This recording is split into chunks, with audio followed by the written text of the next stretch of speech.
예전 뉴스에 이런 기사가 있었는데요. 혹시 기억나시는지 모르겠습니다. 누가 이사를 가면서 새로 들어올 사람에게 편지를 남긴 것입니다.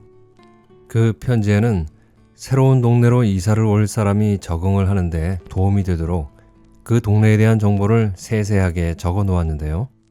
예를 들면 맛있는 음식점은 어디에 있다라든가, 산책을 하기에 좋은 공원은 어디에 있다라든가, 또는 수도나 난방이 고장나면 누구를 찾아보라든가 하는 식이죠. 그 뉴스를 보고 저는 저렇게 배려심이 많은 사람들이 있구나. 어떻게 그런 생각을 할 수 있었을까 싶었습니다. 저라면 편지지 한 장이 뭡니까? 메모지 한 장이더라도 귀찮아서 못 썼을 텐데 말입니다. 아무튼 이런 편지를 써서 주는 사람이나 받는 사람이나 기분이 좋을 것 같습니다. 이런 게 진심으로 타인을 배려하는 마음이라고 생각을 해봤습니다. 오늘 읽어드릴 소설 신경숙 작가의 우물을 들여다보다는 앞에 말씀드린 그런 이야기를 담은 단편 소설인데요. 이사를 나가는 사람이 새로 들어올 사람에게 한 통의 긴 편지를 남기는데 내용이 참 훈훈합니다. 그런데 이게 뒤에 가서는 반전이 있어요. 이걸 화를 내야 할지 말아야 할지 아마 끝까지 들어보시게 되면 뒷부분의 이야기 때문에 편지에 대한 호불호가 나뉘지 않을까 싶은데요. 궁금하시죠? 그럼 끝까지 저와 함께 감상해 보시죠. 신경숙 작가의 단편소설 우물을 들여다보다를 시작하겠습니다.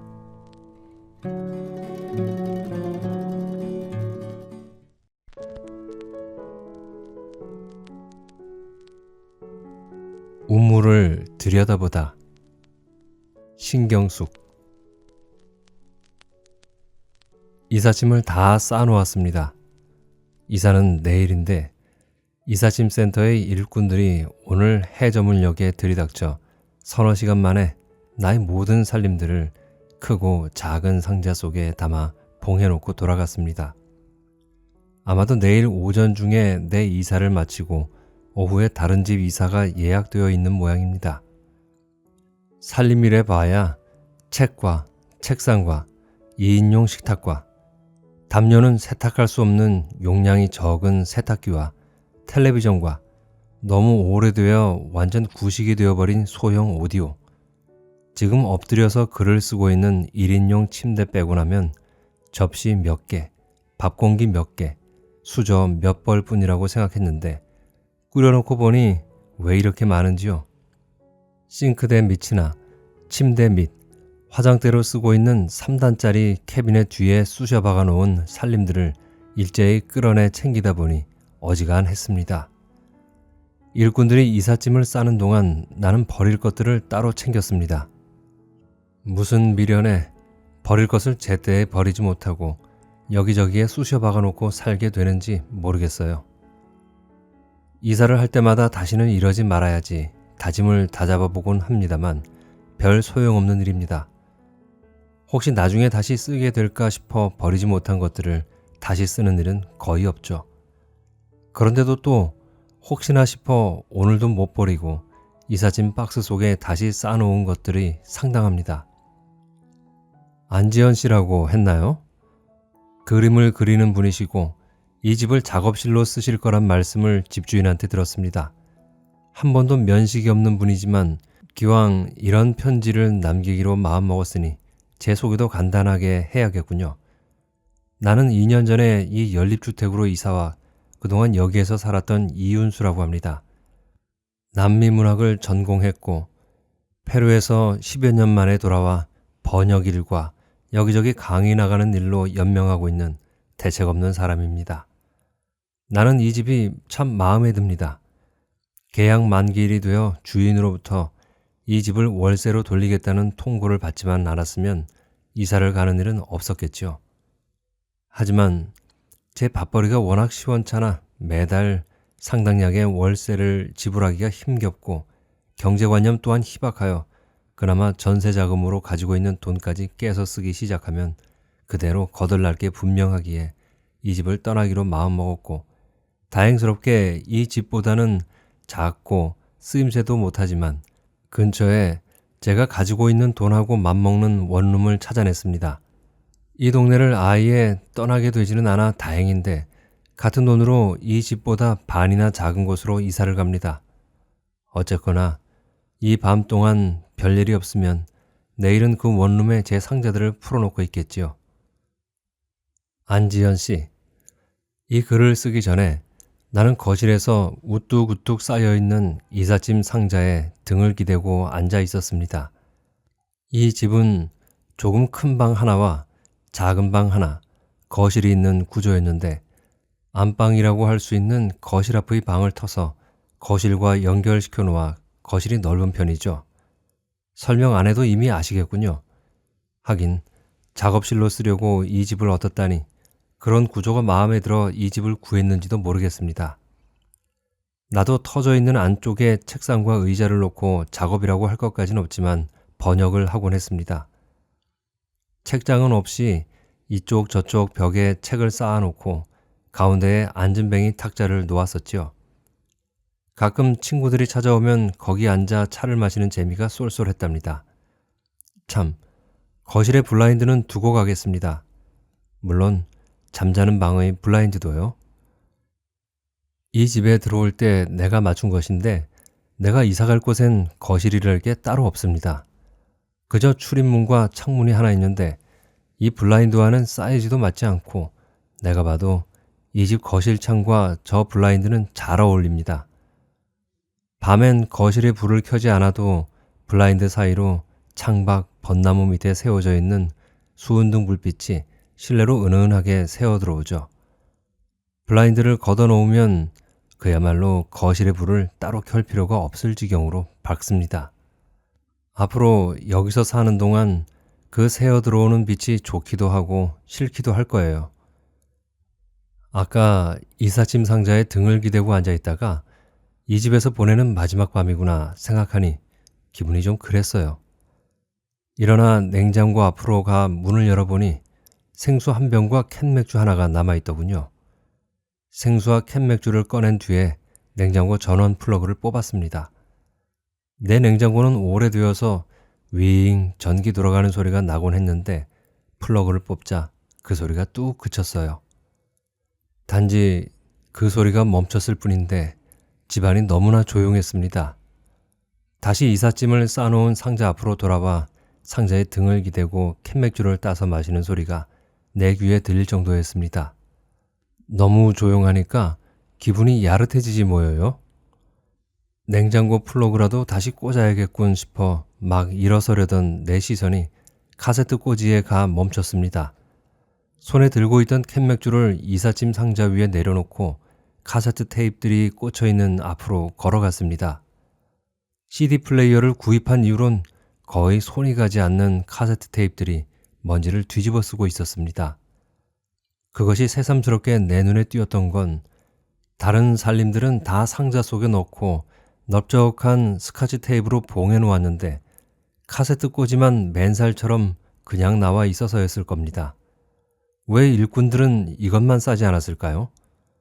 먼지가 묻고 퇴색한 테이프들을 하나하나 꺼내 살펴보았습니다.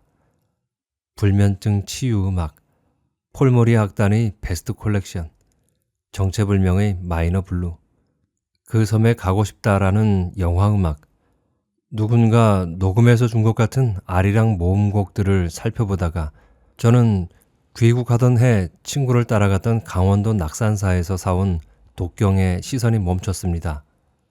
동시에 까마득히 잊어버린 일들이 방금 전에 일어난 일처럼 떠올랐어요.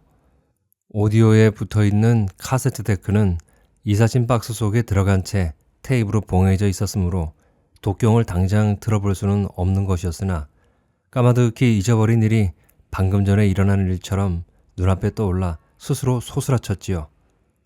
독경을 들고 뒷걸음질 치듯 이삿짐 박스들 사이를 지나 방 안으로 들어왔습니다. 다시 나가 상자 위에 얹어놓은 캔맥주를 챙겨 들고 들어왔습니다. 지금 이 집에서 이삿짐으로 싸지 않은 것은 냉장고와 침대뿐입니다. 내일 아침이면 이 침대도 분해되겠죠. 침대에 걸터 앉아 한참 동안 독경 테이프를 들여다보며 캔맥주를 다 마셨어요. 이제 앞으로 이 방에서 잠을 자게 될 당신께 편지를 남겨놓아야겠다는 생각이 불현듯 들었습니다. 작업실로 쓴다면 어쩌면 잠은 여기서 안 잘지도 모르겠군요. 어쨌거나 잘 챙겨 가방에 넣어놓은 노트북을 꺼내 침대 머리에 등을 기대고 앉아 무릎 위에 노트북을 올려놓고 이 글을 쓰고 있습니다. 2년 전에 내가 이 집으로 이사를 왔던 때도 지금 같은 봄이었죠. 나는 봄을 그닥 좋아하지 않습니다. 날이 풀리고 천지에 봄바람이 일렁이고 어여쁜 꽃들이 얼굴을 내밀기 시작하면 얼었던 마음도 풀려 기운이 돌아야 할 텐데 나는 어려서부터 봄만 되면 되레 아무것도 하기 싫다는 무기력증에 시달려 왔습니다. 성인이 될수록 그 정도는 점점 심해졌어요.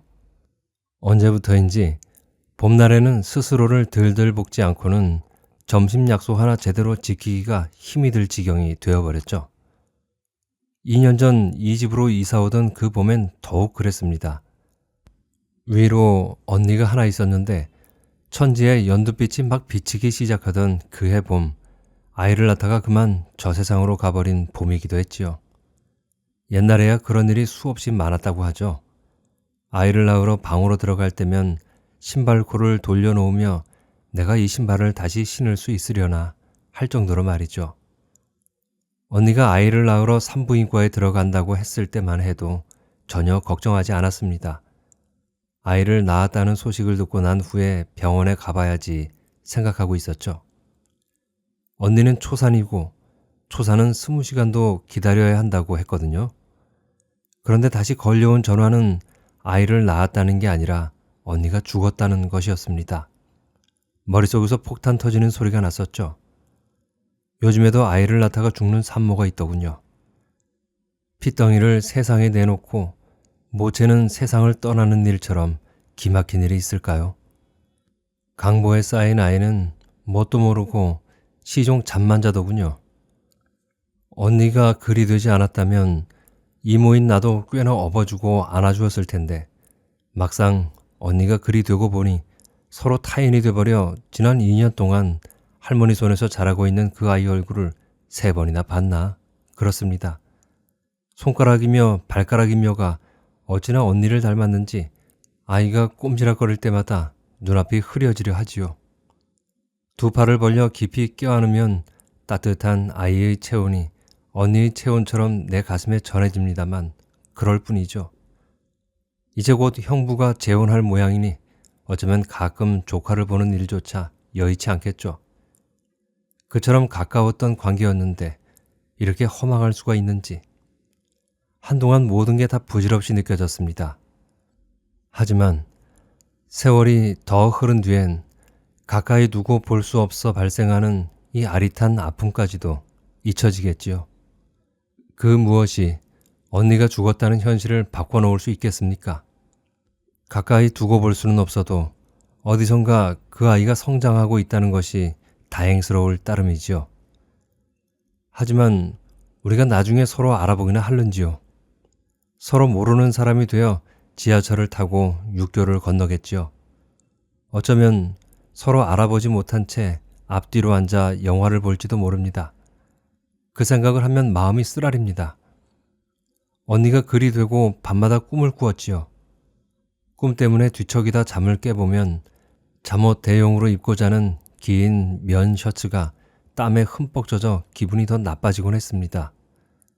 아무튼 그런 봄에 이 집으로 이사를 와서 내가 시도한 일은 아침 저녁으로 동네를 달리는 일이었습니다. 앞에서 잠깐 말했듯이 그렇지 않아도 봄만 되면 늪속으로 가라앉는 것 같고 멀미가 나는 듯해 우울한 날들을 보내는 체질에다 언니를 잃은 상실감까지 겹쳐 당시 나는 최악이었습니다. 밤마다 꿈과 싸우다 벌떡 일어나 땀에 달라붙은 셔츠를 살갗에서 떼어내는 순간이면 불현 살고 싶지 않다는 절망스러운 마음이 스치고 지나가는 거였어요. 점점 강해지는 그 마음을 그냥 방치해 둘 수만은 없어서 아침이고 저녁이고 아무 때나 시간이 나는 대로 바깥으로 나가 달려보자고 생각했던 것입니다. 여기서 살아보면 저절로 알게 되겠지만 이 동네는 이 도시에서 보기 드문 동네입니다. 버스를 타면 20분 내에 종로나 광화문과 연결되면서도 시골 동네나 지니고 있음직한 풍경을 지니고 있죠. 아마 근처에 산이 있기 때문일 겁니다. 학교나 시장이나 할인마트 같은 것이 없어 사는데 불편한 대신 아침 공기가 신선하고 햇볕이 나는 날이면 세상의 온 빛이 이 동네에 결집된 듯 밝고 투명하죠. 혹시 작업을 하다가 산책을 하게 될지도 모르니 길을 하나 알려드리죠. 연립주택 관리실 앞에서 오른쪽으로 길을 타 깊숙이 들어가면 산길과 연결됩니다. 그 길은 누구나 다 아는 길입니다. 토요일이나 일요일엔 등산객들로 붐빌 뿐 아니라 막걸리나 엿, 등산모자나 신발 따위를 파는 장이 서기도 합니다. 어느 땐 솜사탕 장수들까지 나타나죠. 이 동네를 제대로 알고 싶으면 그 길로 가지 말고 관리실 앞에서 왼쪽으로 길을 내려가 보세요. 구멍가게와 세탁소를 지나 쭉 내려가면 큰 길이 나오는데 그 큰 길을 건너 파출소를 끼고 있는 왼쪽 길로 한번 가보세요. 탁자가 2개나 놓여 있을까? 대추나무 해장국집이라고 씌어있는 소박하다 못해 식당이 맞나 싶어 들여다보게 되는 그 해장국집 앞에서 다시 왼쪽으로 접어들어 보세요. 5분쯤 위로 걸어 들어가면 이 동네에 아직 남아있는 허름한 단층짜리 주택들과 뜻밖의 빈터와 새로 지어진 빌라들이 있는 뒷길이 나온답니다. 산자락이 그 뒷길까지 내려와 있죠. 시골 마을 뒷산 같다고나 할까요? 뒷길을 따라가면 아름드리 벚나무들을 만날 수 있어요. 시내 쪽은 벚꽃이 다 졌지만 여기는 산 기운 때문인지 꽃이 좀 늦게 피어요. 뒷길 쪽의 왕벚나무에 지금 벚꽃이 한창입니다. 뿐인가요? 졸졸졸 물이 흐르는 개울이 벚나무 아래로 길게 이어져 있습니다. 오늘 아침에 달리면서 보니 바람결에 떨어진 벚꽃이 개울물 위에 하얗게 떠 있는 것이 참 아름다웠습니다. 벚꽃은 몸이 가벼워 내가 그 곁을 달리며 지나갈 때도 화르르 떨어져 내리곤 합니다. 그 뒷길에 큰 집이라곤 조각가가 살고 있는 새 집 한 채뿐으로 다른 집들은 대개 지은 지 오래된 단층들로만 고만고만합니다. 지붕색은 가지가지랍니다. 청록도 있고 적색도 있고 주황도 있으며 지붕이 없이 곧장 옥상이 보이는 집도 있습니다. 아주 오래된 집은 철거를 기다리고 있기도 하며 여기저기에 빈터가 눈에 띕니다. 집토로 잡아놓은 듯이 보이는 꽤 널찍한 빈터도 없는 건 아니나 그보다는 귀퉁이에 돗자리 한 장 정도 넓이의 빈터들이 많습니다. 봄이면 그 뒷길에 사는 나이 드신 분들이 눈에 띄는 대로 빈터를 일구어 채소 씨앗을 뿌려놓습니다. 늘상 양동이며 물조리개가 여기저기에 정답게 놓여있죠. 이사 오면 바로 그쪽으로 나가보세요. 지금 무순이며 상추며가 쑥쑥 자라고 있는데 그 작은 새순들을 보는 즐거움이 보통이 아니랍니다. 더 즐거운 것은 그런 정겨운 뒷길이 거의 7km나 이어진다는 것이에요. 물론 끝까지 평평한 길은 아닙니다. 언덕도 있고 능선을 타야 되기도 하고 성터의 흔적처럼 돌로 쌓아놓은 담장 같은 길도 나와요. 가다 보면 다른 동네로 이어지죠. 바로 그 뒷길로 나가보셔요. 꽃이 피고 새순이 돋아있는 날은 짧습니다. 조금만 지나면 꽃은 지고 새순들은 쑥쑥 자라버려 연두빛을 날려버리죠. 이 즈음이 가장 좋을 때입니다. 언니를 잃고 여기로 이사오던 해 머리에 벚꽃을 이고 눈 속에 파란 새순들을 담고 아침마다 그 길을 달릴 수 없었다면 나는 많이 아팠을 겁니다. 달리기를 하는 걸로 버텨보겠다고 운동용 운동화를 사신고 머리를 질끈 묶어 넘기고 모자를 쓰고 현관문을 나서기야 했지만 그때 그 뒷길을 찾아내지 않았더라면 내가 오늘까지 계속 달리기를 하고 있었을는지는 의문이군요. 이제는 달리지 않고는 못 베길 지경이 되었지만 말이죠. 달리기라는 것이 참 묘하더군요. 처음에는 그 뒷길의 3분의 1도 뛰지 못했어요. 숨이 가쁘고 종아리가 터질 듯이 아팠으며 더불어 머리가 휑해지는 것 같고 두통조차 느껴질 정도로 고통스럽더군요. 달리고 나면 무릎이 푹푹 꺾이는 것도 같고요. 그 뒷길에 쏟아지는 봄볕 때문에 달렸을 거예요. 아니, 내 기척에도 별로 놀라지 않고 산자락에서 뒷길까지 나와 있는 청설모어 때문이었는지도 모르죠. 인기척에 단련된 그들은 도망도 안 가지요. 어느 때는 그놈들이 눈과 마주칠 때도 있다니까요. 처음엔 고통이던 것이 이제는 달리지 않으면 종아리가 근질근질하고 숨이 답답합니다. 어쩌다 이틀을 연속으로 달리지 못하게 되면 무릎이 저린 것 같고 정신이 산만해지기까지 합니다. 이야기가 다른 곳으로 흘렀군요.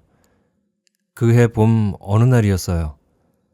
아마도 지금처럼 음표같이 돋아난 연두빛 무순들의 잎사귀가 조금씩 옆으로 넓어지고 있었던 때 같습니다. 달리기를 시작한 지 달포쯤 지나 제법 숨을 고르며 달릴 줄 알게 된 후였습니다. 늦게 핀 꽃들이 그때껏 화사하고 뒷길의 나무마다에 색색의 연등을 달아놓았던 것을 본 것도 같으니 4월 초파일 무렵이 아니었나 생각됩니다. 다른 날과 마찬가지로 그날 아침에 뒷길을 달리다가 빈터에 일궈놓은 무밭 앞에서 속도를 늦추고 제자리 뛰기를 했어요. 그날 아침 무밭이 너무 찬란했거든요. 누군가 이른 새벽에 물을 주었는지 잎사귀마다 물방울이 맺혀있는 게 솟아오른 아침 햇빛에 반짝반짝 튀었습니다. 눈이 부셔 고개를 쳐들다가 무심코 무밭 건너편을 바라보았죠.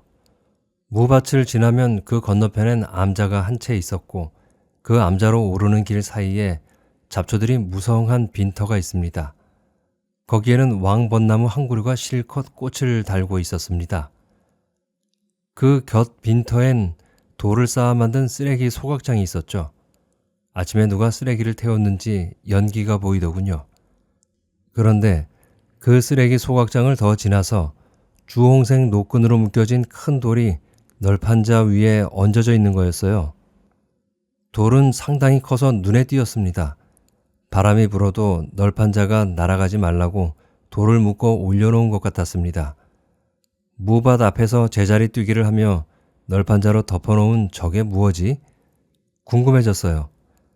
한번 발동한 궁금증을 이기지 못하고 무밭을 지나 쓰레기 소각장을 지나 잡초가 무성한 빈터의 한 구석 널판자 곁으로 뛰어갔습니다.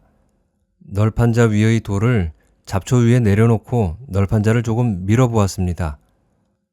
오래 덮어둔 공간은 어두컴컴했어요. 햇빛이 갑자기 벌어진 틈으로 쏟아져 들어가 컴컴한 공간 맨 밑바닥의 물을 비추지 않았다면 나는 그게 운물인 줄도 몰랐을 거예요. 빛은 아주 빠른 속도로 널판자가 밀쳐진 틈으로 스며들어 맨 밑바닥을 비추었습니다. 우물같이 생겼다고 생각은 했지만 난데없이 웬 우물이 여기 있겠나 싶었는데 정말 우물이었어요. 그것도 깊디 깊은 우물요. 왜 그랬을까요? 나는 우물이구나 감지하는 순간 무슨 못 볼 것을 본 양 얼른 널판자를 끌어당겨 어두운 우물 속으로 빠지는 빛을 차단시켰죠. 얼른 우물을 다시 덮고 난 뒤에도 가슴이 걷잡을 수 없이 두근거려 바닥에 한참을 주저앉아 있었죠. 얼마나 깊은 우물인지 맨 밑바닥에 가라앉아 있는 것이 물이라는 걸 처음에 실감하지 못했어요. 컴컴한 맨 밑바닥에 고여있는 게 물이라는 걸 실감하는 순간 어떤 기척이 지하에서 지상으로 솟아오르는 것 같았던 그 야릇한 느낌을 어떻게 설명할까요? 나는 더 달리지 못하고 우물 곁에 주저앉아 있다가 그만 뛰기를 포기하고 터벅터벅 집을 향해 걸었습니다. 파란 무밭을 화르륵 꽃이 지는 왕벚나무 밑을 걷다가 깜짝깜짝 놀라며 뒤를 돌아다 보곤 했어요. 등 뒤에서 무슨 기척이 느껴졌으나 돌아보면 무밭이 있을 뿐이고 왕벚나무에 꽃이 지고 있을 뿐이었죠. 그런데도 한석호 누가 내 뒤를 따라오는 것만 같았습니다. 내가 당신에게 하려는 이야기는 내가 우물을 발견한 그날 오후의 일에 대해서입니다. 점심을 먹고 오후 4시가 되도록 번역거리를 붙잡고 있었지만 이상하게 마음이 산란해 진행이 제대로 되질 않았습니다. 자꾸 잡념이 일어 집중할 수가 없었어요. 밤에 하기로 하고 낮잠이나 한숨 자둬야겠다 싶어 번역거리를 그만 접어놓고 레이먼드 카버의 단편 소설집을 들고 책상 앞에서 물러나 침대가 있는 방으로 들어왔습니다. 밤에 일을 하려면 낮잠을 좀 자둬야 하는데 생짜로 자려 하면 잠이 오지 않을 게 분명해 책을 읽기로 한 것입니다. 침대에 등을 비스듬히 대고 책을 펼쳤습니다. 레이몬드 카버의 소설은 수면용으로는 적격이 아니었습니다. 읽는데 재미를 붙여 잠을 자기는커녕 단편소설 서너 편을 연달아 읽었으니까요. 소설에 빠져들었다가 문득 사방이 너무 조용하다는 생각이 들었습니다. 여기가 대체로 조용한 편이지만 조용해도 너무 조용했어요. 계단을 오르는 발작 소리도, 놀이터에서 들려옴직한 아이들 노는 소리도, 2층에서 들려옴직한 세탁기 돌아가는 소리도 일체 없었어요. 봄날 오후 5시 무렵의 적요만이 온 방 안에 가득했습니다. 내가 책장을 넘기는 소리만이 유일한 소음이었죠. 어느 순간 나는 문득 책에서 눈을 떼었습니다. 침대 끝쯤의 방바닥에 누군가 앉아있지 뭡니까? 처음엔 잘못 봤겠지 싶어 곧 다시 책으로 시선을 돌렸어요. 그런데 분명 사람 머리통이었어요. 분명히 사람인데 싶어 다시 쳐다봤죠. 나 혼자 사는 집에 누가 있단 말인가 싶었지만 분명 사람이 거기 앉아 있었어요. 고개를 수그리고 있는 누추한 여자였습니다. 까치집을 방불케 하는 머리엔 지푸라기가 묻어있고 가운데쯤은 누군가한테 잡아 뜯긴 것 같이 엉망이고 먼지투성이었어요. 어디 습한 지하 공간에서 막 걸어 나온 듯한 모습이었어요. 나는 침대 머리맡에 앉아 있었고 여자는 침대 발치 및 방바닥에 고개를 숙이고 앉아 있었으므로 얼굴을 볼 수가 없었지만 어깨 밑으로 쥐색 반팔 셔츠가 미어지도록 팔에 도도록하게 나이살이 붙어 있는 것으로 보아 40대 후반쯤으로 보였습니다. 머리 모양새며 팔의 모양이며 옷차림새가 고생을 많이 한 사람 같았어요. 나는 무심코 누구세요? 물으려다가 왈칵 무섬증이 들었습니다. 나는 혼자 살고 분명 방문객이 없이 혼자 있었는데 난데없이 웬 여자인가 싶었던 거죠. 오싹한 느낌이 스치고 지나간 뒤에 다시 눈을 부릅떠보니 여자는 간데없이 사라지고 없었습니다. 나는 손에 들고 있던 레이몬드 카버의 소설을 침대에 내려놓았어요. 한동안 몸을 움직일 수가 없었습니다. 환영이라고 하기엔 여자의 모습이 너무나 선명했거든요. 뒤엉켜 있던 짧은 파마머리 위에 내려앉아 있던 지푸라기며 뿌연 먼지, 허름한 반팔 셔츠 밑에 놓여있던 도도록한 팔. 방 안의 나는 야릇한 두려움에 젖어 있는데 창밖의 벚나무에선 흰 벚꽃이 가벼이 떨어져 내리고 있었습니다. 꽃잎은 너무 가벼워 바람이 부는 것 같지도 않은데 바닥에 바로 닿지 못하고 허공에서 헤매 다녔습니다. 도시 몸을 움직일 수가 없었어요. 해가 기울어 방 안이 어두워질 때까지 꼼짝 않고 침대에 앉아 있었죠. 안 되겠다 싶어 방에서 걸어 나오다가 나는 다시 소스라쳤어요. 여자가 앉아있던 침대 끝 방바닥에 여자의 머리에 붙어있던 지푸라기가 떨어져 있었어요. 못 볼 것을 본 것처럼 지푸라기를 피해 방 안에서 나왔어요. 여자의 허름한 모습이 자꾸만 눈에 밟혔습니다.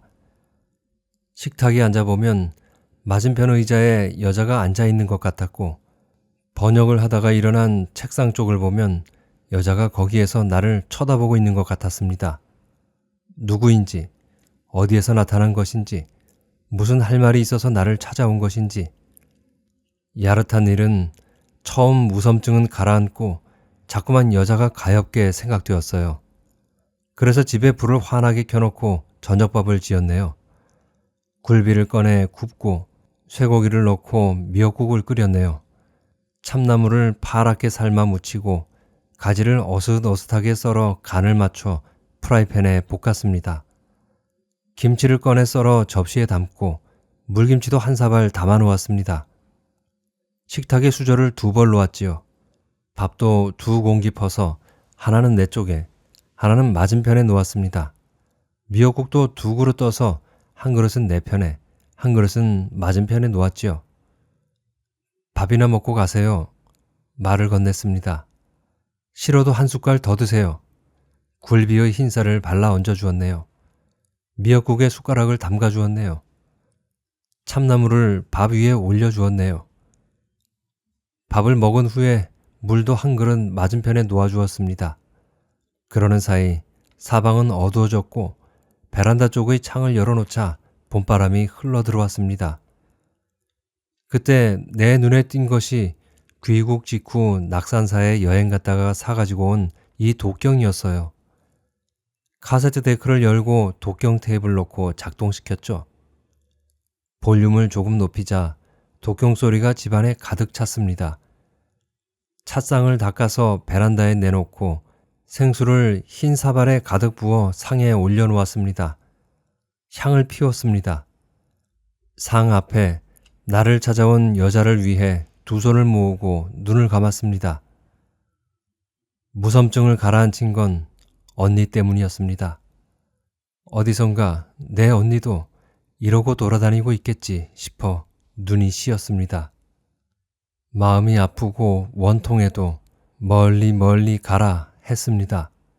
가서는 다시는 돌아오지 마라, 돌아오지 마라. 제 새끼 이마 한 번도 못 짚어보고 고사리 같은 손가락 한 번도 못 잡아보고 검은 눈 한 번 못 들여다보고 저기로 가야 할 망자가 저기로 가지를 못하고 여기를 헤매다니는 봄밤이었습니다. 울지 마라, 울지 마라 하였네요. 멀리 가라, 멀리 가라 하였네요. 돌아오지 마라, 돌아오지 마라 하였네요. 안지현 씨, 여기까지가 내가 달리기를 하다가 널판지로 가려진 우물을 들여다본 그날 이 집에서 있었던 일입니다. 무슨 황당한 이야기냐고 할지도 모르겠군요. 그럴지도 모르겠어요. 그 봄밤 독경을 다 듣고 난 후 상은 그대로 둔 채 다시 방으로 들어와 방바닥에 떨어져 있던 지푸라기를 집어 서랍에 넣어두었는데 간 곳이 없군요. 그날 이후로 다시 그 여자를 본 적도 없습니다. 그날 온종일 나를 따라다니는 것 같던 누군가의 기척도 그 뒤론 다시 느끼지 않았으므로 내가 그 여자를 다시 생각하는 일도 거의 없었습니다. 그러나 한 번 온 여자이니 다시 올지도 모릅니다. 아니, 혹시 그 여자가 아니라 아이를 낳다가 죽은 내 언니가 나를 찾아다니다가 나의 흔적을 발견하고 뒤늦게 이 집으로 올지도 모릅니다. 그런 일은 순간적으로 발생하는 것 같습니다. 내가 그날 우연히 빈터의 우물 뚜껑을 열었을 때 어둠이 들어차 있던 그 깊은 우물 속으로 빛이 새어들었던 그 한순간처럼요. 그런 일은 계획된 일도 예측할 수도 없는 일이기에 일어난 후에야 감지하게 되죠. 아, 그랬구나 하고요. 혹시 어느 날 이 집에서 어떤 여자를 보게 되거든 놀라지 마시고 억지로 내치지 마시고 이 독경을 들려주세요. 내가 살고 있는 거처에 찾아든 넋이 있다면 살아있는 내가 그를 위로하고 마음을 풀게 해 그로 하여금 제 길로 들 수 있게 도와줄 밖에 방법이 없는 것 같아요. 그러고 나면 편안해지지요. 때로 서로 지켜주지 않나 생각됩니다. 물론 다시 그런 일이 없기를 바라지만 이미 우물 속에서 빠져나온 사람이라 다시 올지도 모르죠. 혹 그가 다시 온다면 틀림없이 이런 봄날일 겁니다. 천지의 연두빛이 탁탁 튀어 눈이 시디 씌어지는 날은 1년 360 몇 날 중의 보름쯤에 불과합니다. 혹 그런 날 중의 어느 한 날, 혹 침대 발치 끝 바닥에 앉아있는 머리에 먼지가 하얗게 쌓이고 팔에 도도록이 나이살이 오른 여자가 다시 눈에 비치거든 이 독경을 들려주세요. 이 편지와 함께 독경을 신발장 위에 올려놓고 가겠습니다. 2001년 4월에 이윤수 드림.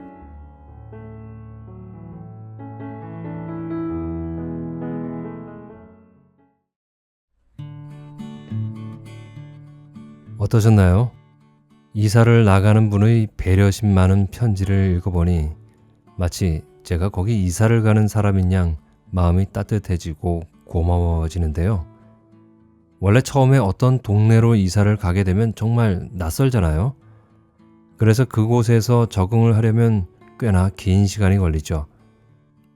길면 사계절을 다 보내도 적응이 안 될 수도 있고, 적응력이 빠른 사람이라면 혹시 모르죠. 이사 온 그 주에 벌써 적응을 해서 몇 년 동안 살았던 사람들처럼 잘 돌아다닐지도요. 아무튼 이사를 들어오는 사람이 이런 배려심이 넘치는 편지를 받는다면 기분은 좋을 것 같아요. 그런데 편지 뒷부분의 운물 이야기부터는 차라리 안 했으면 좋지 않을까 싶을 정도인데요. 그렇지 않나요? 우물 이야기가 나오면서 갑자기 장르가 공포소설로 바뀐 것 같습니다.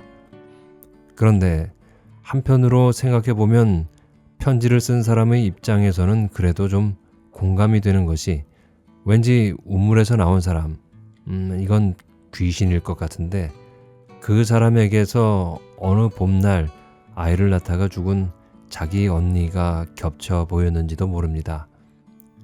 그래서 무서움보다는 측은한 마음이 더 커진 거죠. 저도 처음엔 무서웠는데 편지 쓴 사람의 언니에 대한 측은한 마음이 제게도 전달이 되어져서 공포보다는 안타까운 마음이 조금 더 들게 되었습니다.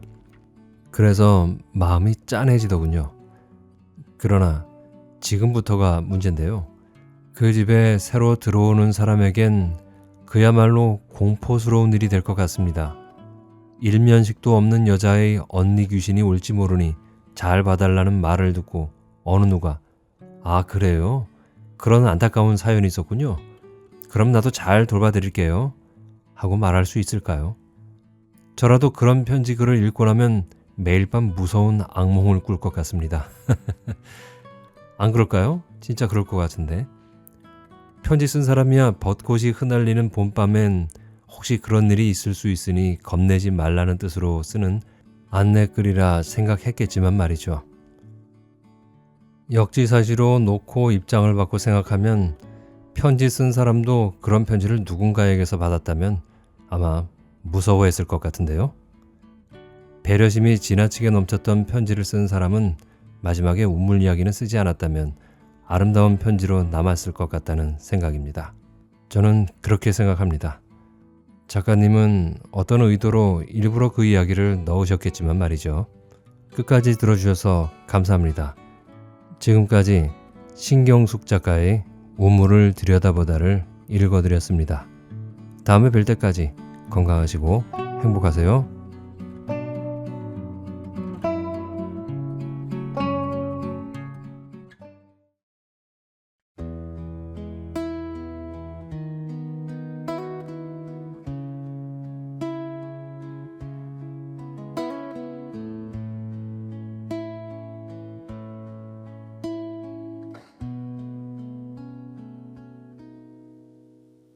It's midnight and the view is just right. Put your hand in mine as we run away. Feel the warmth of my skin when the cold comes in. Let the night take us in.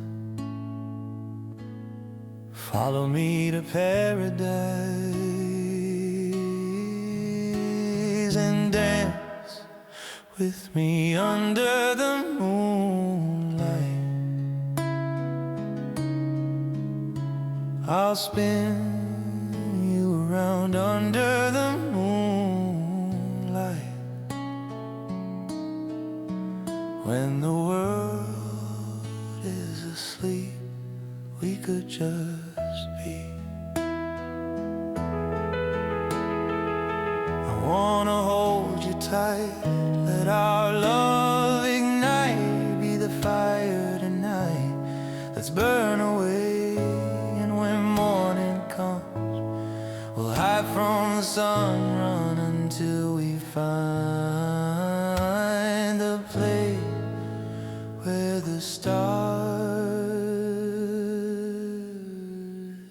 midnight and the view is just right. Put your hand in mine as we run away. Feel the warmth of my skin when the cold comes in. Let the night take us in.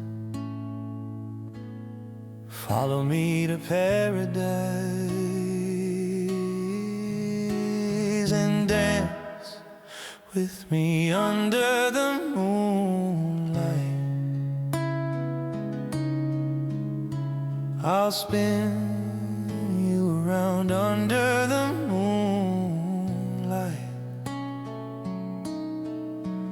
When the world is asleep, we could just be.